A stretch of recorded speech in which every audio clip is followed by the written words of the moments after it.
युद्ध के बीच में अमेरिकी राष्ट्रपति डोनाल्ड ट्रंप ने ईरान को फिर वार्निंग दी है और कहा है कि अब उसके पास बातचीत का यह आखिरी मौका है।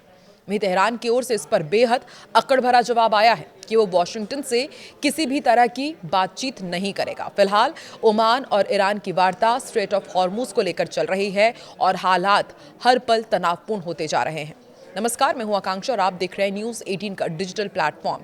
अमेरिका के राष्ट्रपति डोनाल्ड ट्रंप ने फिर एक बार दावा किया है कि अमेरिका और ईरान के बीच बातचीत चल रही है। ट्रंप ने यह कहा है कि बातचीत ईरान के लिए आखिरी मौका है।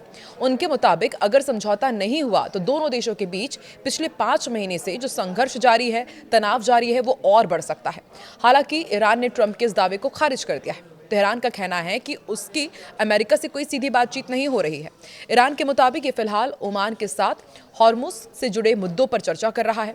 इसी बीच गाजा को लेकर भी तनाव बना हुआ है। ट्रंप के बोर्ड ऑफ पीस ने कहा है कि अगर इजराइल गाजा से अपनी सेना हटाए तो उससे पहले हमास को पूरी तरह हथियार छोड़ने होंगे। ये बयान ऐसे समय में आया है जब इजराइल की ओर से इस मुद्दे पर कड़ा रुख अपनाया गया। वहीं गाजा सिटी में इजरायली सेना के हमले में 2 फिलिस्तीनियों की मौत हो गई है। इस घटना के बाद कतर, मिस्र और तुर्की ने संयुक्त बयान जारी किया और गाजा पट्टी पर इजराइल के लगातार हमलों की निंदा की और हिंसा रोकने की अपील की। वह ईरान के कुछ सांसद विदेश मंत्री अब्बास अराक्ची को पद से हटाने की तैयारी कर रहे हैं। ईरान इंटरनेशनल की रिपोर्ट के मुताबिक सीनियर सांसद हुसैन अली हाजी दिलगानी ने मंगलवार को कहा कि हम अराक्ची के खिलाफ महाभियोग लाने के सबूत और जरूरी जो डॉक्यूमेंट्स हैं वो जुटा रहे हैं। सही समय आएगा तो ये प्रक्रिया शुरू कर दी जाएगी। दूसरी तरफ ईरान में राष्ट्रपति मसूद पजेश्कियान के अधिकारों में बड़ी कटौती की खबर सामने आई है। इजरायली चैनल 14 की रिपोर्ट के मुताबिक सुप्रीम लीडर मुस्तफा खामेनेई ने सुरक्षा और विदेश नीति से जुड़े अहम मामलों में राष्ट्रपति की भूमिका सीमित कर दी है। रिपोर्ट में दावा किया गया है कि राष्ट्रीय सुरक्षा, परमाणु कार्यक्रम और अमेरिका से बातचीत जैसे बड़े मुद्दों पर अब इस्लामिक फोर्स यानी कि IRGC के कमांडर अहमद वाहिदी ही फैसला लेंगे और उनका फैसला अंतिम माना जाएगा। पिछले 24 घंटे के 5 बड़े अपडेट्स भी आपके सामने रखते हैं कि अमेरिका ईरान वार्ता की तारीख और जगह अब तक तय नहीं हुई है। प्रस्तावित बातचीत कब होगी, कहां होगी, ये तय ही नहीं हो पा रहा है।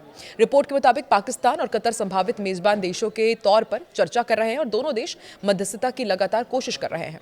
इधर ईरान की नई रणनीति के ऊपर भी अपडेट है। जंग नहीं, लेकिन वो अमेरिका पर दबाव बनाना चाहता है।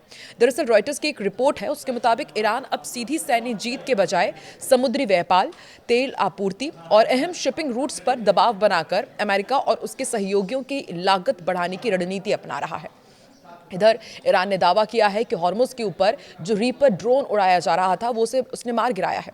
RGC ने दावा किया कि हॉर्मुज के ऊपर उड़ रहे MQ-9 रीपर ड्रोन को एयर डिफेंस सिस्टम से मार गिराया है। हालांकि ये नहीं बताया कि ड्रोन किस देश का था।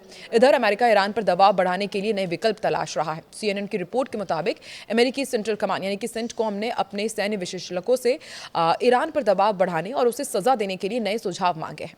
अधिकारियों ने इसे असामान्य कदम बताया है। इधर हूती धमकी के बाद 6 सऊदी सुपर टैंकर्स ने रास्ता बदल दिया है। यमन की हूती विद्रोहियों की धमकी के बाद 6 सऊदी सुपर टैंकर्स ने लाल सागर और बाब अल मंदेब के बजाय अफ्रीका के दक्षिणी हिस्से से लंबा समुद्री रास्ता अपनाया। इससे क्षेत्र में शिपिंग सुरक्षा को लेकर अब एक नई चिंता बढ़ गई है। तो ये 5 बड़े अपडेट्स आपके सामने हैं। आगे और क्या खबर है ये भी आपको बताते हैं। इधर ओमान के तट के पास एक बार फिर हंगामा तब मचा जब यहां से गुजर रहे एक मालवाहक जहाज पर अज्ञात प्रोजेक्टाइल से हमले किए जाने की खबर सामने आई है। ये जानकारी ब्रिटेन की समुद्री सुरक्षा agency UK maritime trade operations यानी कि UKMTO ने दी है। एजेंसी के मुताबिक जहाज ने VHF चैनल 14 पर संदेश भेजकर बताया कि उस पर हमला हुआ है। उस समय जहाज ओमान से खासाब शहर से लगभग 20 समुद्री मील उत्तर पूर्व में समुद्र में मौजूद था। UKMTO ने बताया कि घटना की जांच शुरू कर दी गई है। इसके साथ ही इस समुद्री मार्ग से गुजरने वाले सभी जहाजों को सतर्क रहने और किसी भी संदिग्ध गतिविधि की तुरंत सूचना देने की सलाह दी गई है। फिलहाल इस हमले की जिम्मेदारी किसी भी संगठन या समूह ने नहीं ली है। ये घटना ऐसे समय पर हुई है जब स्ट्रेट ऑफ हॉर्मुज के आसपास पहले से ही तनाव बना हुआ है। हाल ही के महीनों में अमेरिका और ईरान के बीच बड़े सैन्य तनाव के कारण इस क्षेत्र में सुरक्षा को लेकर चिंता बढ़ गई है।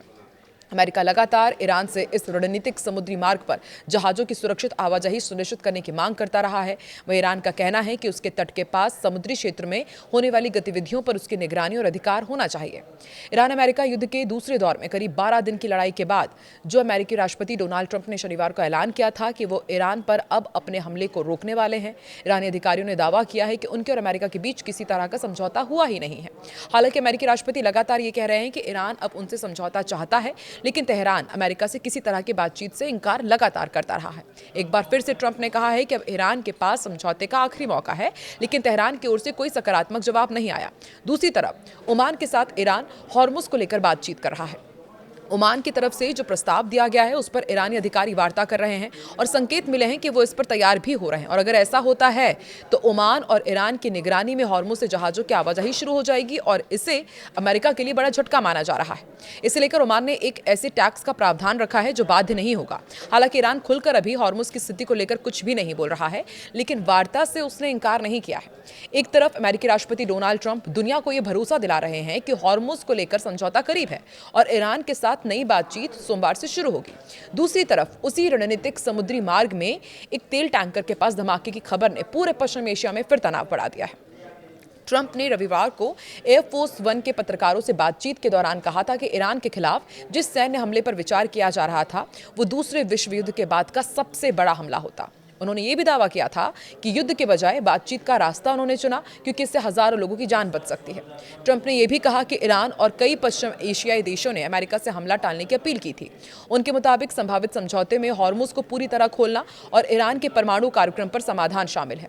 शांति की बात और हॉर्मुज में धमाका। ट्रंप के बयान के कुछ ही समय बाद हॉर्मुज जलडमरू मध्य के प्रवेश द्वार के पास ओमान तट से लगभग 20 समुद्री मील दूर एक तेल टैंकर के पास विस्फोट की घटना सामने आई। ब्रिटेन की United kingdom maritime trade operations ने इसकी पुष्टि की और बताया कि जहाज और चालक दल सुरक्षित है, लेकिन मामले की जांच भी की जा रही है। आसपास गुजर रहे सभी जहाजों को अतिरिक्त सावधानी बरतने की सलाह दी गई है।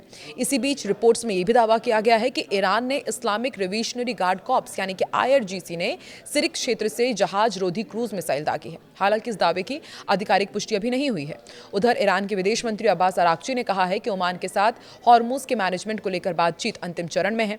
ईरानी विदेश मंत्रालय ने भी संकेत दिए हैं कि दोनों देशों के बीच नए शिपिंग रूट पर सहमति बनने करीब है। हालांकि ईरान ने साफ कर दिया है कि किसी भी नए समुद्री मार्ग पर सहमति बनाने का मतलब ये नहीं होगा कि हॉर्मुज पूरी तरह खोल दिया जाएगा। हॉर्मुज दुनिया के सबसे अहम ऊर्जा मार्गों में शामिल है। वैश्विक कच्चे तेल और LNG का बड़ा हिस्सा इसी रास्ते से गुजरता है और इसलिए यहाँ किसी भी सैन्य घटना का असर सीधे अंतर्राष्ट्रीय तेल कीमतों और वैश्विक व्यापार पर पड़ता है। अब ट्रंप जहाँ कूटनीति के जरिए संकट टालने की बात कर रहे हैं, वहीं हॉर्मुज में ताज़ा सुरक्षा घटनाओं ने यह संकेत दिया है कि जमीन पर हालात अभी भी बेहद नाजुक बने हुए हैं और एक छोटी सी चिंगारी भी पूरे क्षेत्र को फिर बड़े टकराव की ओर धकेल सकती है। आपको क्या लगता है? बार बार अमेरिका ये कह रहा है कि अब बस आखिरी दौर की बातचीत बची है, आगे बातचीत नहीं होगी तो हमला होगा। वहीं ईरान साफ तौर पर कह रहा है कि बातचीत को लेकर के कुछ भी आगे बढ़ ही नहीं रहा है। दूसरी तरफ ओमान और ईरान मिलकर के अब हॉर्मुज का कुछ नया उपाय निकाल रहे हैं। आपको क्या लगता है, क्या ये सब कुछ अमेरिका के लिए एक बहुत तगड़ा झटका है या फिर आने वाले दिनों में डोनाल्ड ट्रंप जो बार बार धमकी देते आए हैं वाकई कुछ नया कारनामा करने जा रहे हैं? कमेंट सेक्शन पर अपनी प्रतिक्रिया जरूर बताएं।